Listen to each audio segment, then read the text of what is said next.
Okay, so it feels like nearly every other day there are new leaks that have something to do with Nintendo. Whether it's the leak of the next DLC fighter for Smash Ultimate, or a new Metroid game coming in 2021, or even an entirely new Switch. Now, I was just scrolling through Twitter yesterday and managed to come across the next big leak. The original post is in Spanish, but when translated it reads, "A list of Nintendo games for 2021 has been leaked on Reddit, and then deleted after 5 minutes. What do you think about it?" And so in this video, I'm going to be talking about what I think of this leak, and before that said, let's start the video.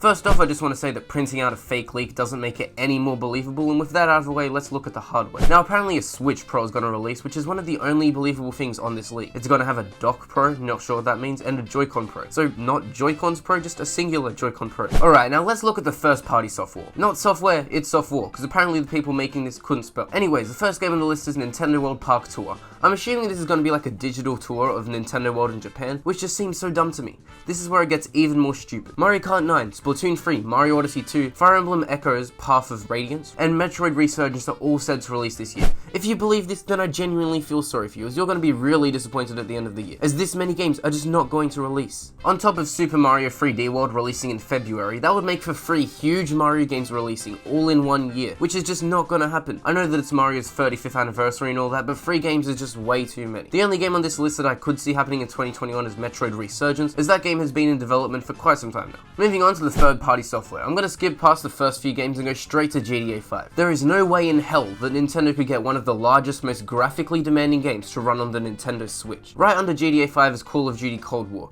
but under Cold War it says that the game is available normally on the Switch Pro, and that the Switch would have a cloud version, which is weird, but anyways, why would Nintendo make a Switch Pro for the only exclusive, or one of the only exclusives, to be Call of Duty Cold War? Who the hell would go out of their way to buy a Switch Pro just to play a Call of Duty game? You just buy a PS5 or a PC for that. Also, why on earth would Nintendo make a Switch Pro just for the only exclusive game to be Cold War? You'd think if Nintendo were to make a Switch Pro, then they'd make all their first party games exclusive to drive sales for the new Switch. But no, Cold War is an exclusive game for the Switch Pros. Call of Duty is what Nintendo are truly known for. Not Mario or Zelda, it's Call of Duty. Finally, at the bottom we have a bunch of games that are all upcoming games for both the regular Switch and the Switch Pro. Some of the games in this list have already been announced for the Switch, and so I'm just going to be going over and highlighting some games that I don't think would come to the Switch or the Switch Pro. We'll start it off with Fall Guys, as the playbase is already so small that I doubt by the time the game releases on the Switch that you'd even be able to load into a map. Plants vs Zombies Battle for Neighborville would be horrible to play on the regular Switch, as playing any online shooter game with Joy-Cons and 30 FPS just isn't fun, so if it does release, it would probably only be for the Pro. And to finish it off, we have Xenoblade Chronicles X Definitive Edition. I just don't see Nintendo porting another Xenoblade game to the Switch, as we've already got 2 of them. Then to finish it off, we have The Legend of Zelda Echoes of the Past, which I'm assuming is the sequel to Breath of the Wild. I don't know why this isn't at the top of the piece of paper with all the other first party games, but anyways, you're telling me that on top of every game I've mentioned in this video, we're also going to get a brand new Zelda game. It just can't happen, there's just too many games. And before that said, it's the end of the video. In case you couldn't tell by now, I think the leak is complete bullshit. Leave a like if you enjoyed, dislike if you didn't, subscribe to the channel for more Nintendo content, and yeah, bye.